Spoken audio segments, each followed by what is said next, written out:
Now, I love Quant, and there's no doubt about that. I think anyone can go on the last few videos of my channel and see how much I post about Quant and how highly I talk of it to realize, okay, this guy definitely loves the project. But there is one big, dark, gloomy secret that I've wanted to kind of share for a very long time now, and I just don't know why a lot of people aren't talking about it. I do have a close and dear friend of mine who introduced me to this. I'm not going to mention who that was. And so I wanted to talk about that today, guys. I wanted to just be completely candid and actually mention to you my biggest concern I have with Quant. And the reason why I'm bringing it up is because I recently mentioned it on a live stream a couple of days ago. So I just kind of want to bring more clarity and light to the situation. Now, before I get anyone saying, hey, he's making this video to drop the price lower so he can buy more, or he's just trying to spread FUD, I want to stop you right there because I know I get these comments quite a bit on these sort of negative type of videos.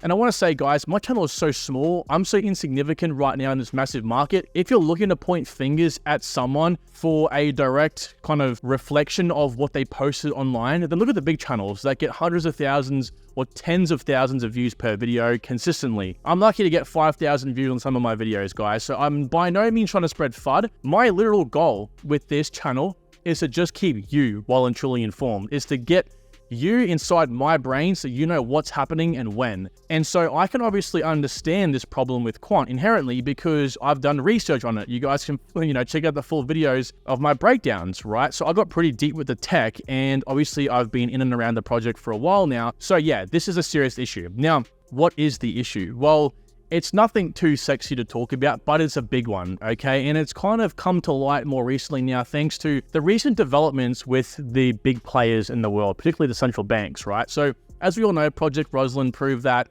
Quant is going to be a useful infrastructure project for any sort of, retail CBDC from the private sector to the public sector, back and forth, obviously. And it looks to be like they're actually going to be leveraged. So I think to myself, okay, so why does the public get to benefit from that? You know what I'm saying? Like, why do we as the cryptocurrency industry, which might I say already has a bad rap already, we're pretty much all known as degens and stupid. Why don't we get to buy the QNT token? Why don't we get to profit from it? Central banks don't want us to profit from jack squat. So why has this come about? And I'm thinking to myself, okay, so as a central bank, as large institutions, they got to buy the QNT. Now, they don't have to buy the QNT token itself. They can just pay for, network resources or to create a map or to leverage the license through USD, through, stable coins, which is fantastic. But the equivalent of QNT is, bought up and taken out of circulation in that case, and then, settled on Ethereum, for example. But still, it begs the question, in my opinion, like, why do we actually need the QNT token? Why do they need it? Why couldn't they, hypothetically speaking,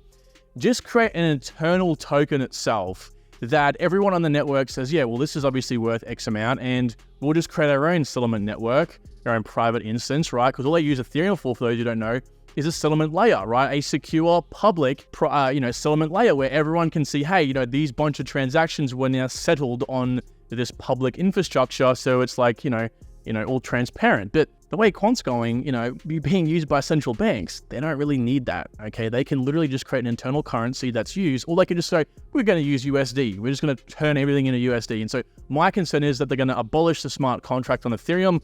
They're going to completely stray away from actually needing the QNT token in general, which obviously can happen because who are they dealing with? Large institutions, like, let's not get too conspiracy tinfoil hatty here, but essentially the elite, the New World Order, they're getting, the large banks, institutions, and central banks, aka governments, into the mix, and the largest central bank, if you will, of them all, the Bank of International Settlements. So it begs the question, why do they need the QNT token? And so all I can kind of rest upon is like, it can right now say we're using this as a transparency layer, as a secure transparency layer. I believe once it's truly adopted, they might not need it. Now, another thing I kind of hypothesized on the spot in my live stream was maybe they have a private network. Now, I don't think that they actually would create a private network, right? Other networks out there do have private instances, and that's a whole big conspiracy itself. But, it's actually possible with Quant. Do I think it's actually an issue? No, I think the whole point of Quant is it being a whole public network itself. The Overledger is able to be used by everyone. And as we've seen now, they recently come out with the Overledger in its, true final form. So yeah, I don't think that's an issue. My biggest issue is just moving away. And again, this was kind of brought up and mentioned to me by a very close friend of mine who is in the know a lot about Quant. And I kind of thought to myself, hang on, this is a very serious thing. It's different if they had their own layer one network or, you know, they had created something that had proper infrastructure and there was actual nodes like you and I on that network, that kind of a bit like Bitcoin, if you will, or Ethereum, where they couldn't really take it down. And if they did, you know, there'd be a whole big thing with that. But essentially, it's just a smart contract, right? They can run it down. And again, there's no real consequences if those big players say to them, hey, Quant, we're not going to charge you for doing this because ultimately you're helping us. So let's just, you know, push it under the rug. So again, I'm not trying to spread FUD here. Let me just get that right off the rib. You know, I'm literally just saying this just like I would be telling a close friend of mine behind the scenes. And I think you guys as QNT investors need to know. Now, am I selling any of my positions? No. I've known about this for a long time. The friend of mine mentioned it to me a while back now. And it's just something like we should do with every project, right? What do we do in any cryptocurrency we invest in? Well, as a, you know, a good investor, as someone who should do their own due diligence, we need to poke holes in the ship, no matter what it is. I like to tell people I'm a pessimist, right, when it comes to investing. I want to find the problems.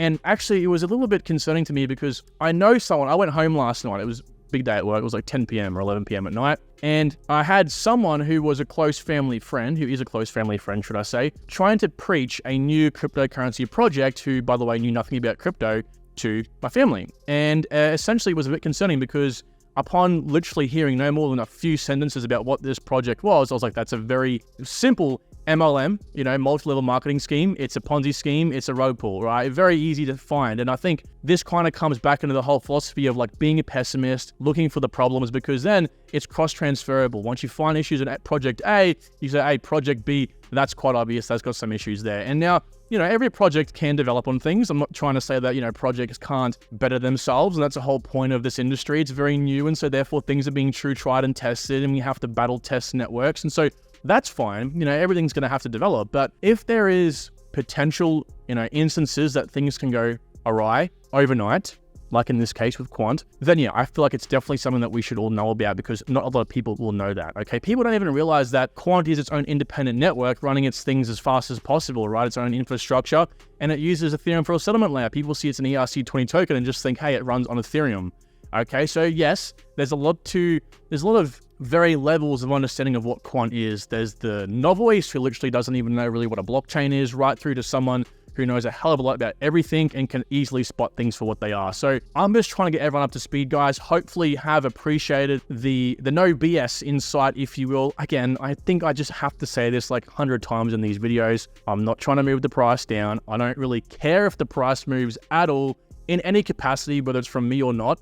I just want to get you guys the most informed and kind of create a discussion down below just so that maybe you're a little bit aware of these things, and not just in Quant's case, but future cases for other projects as well. Okay, guys, thanks so much for watching this video. I appreciate every single one of you, and take good care of yourselves. Talk soon. Bye.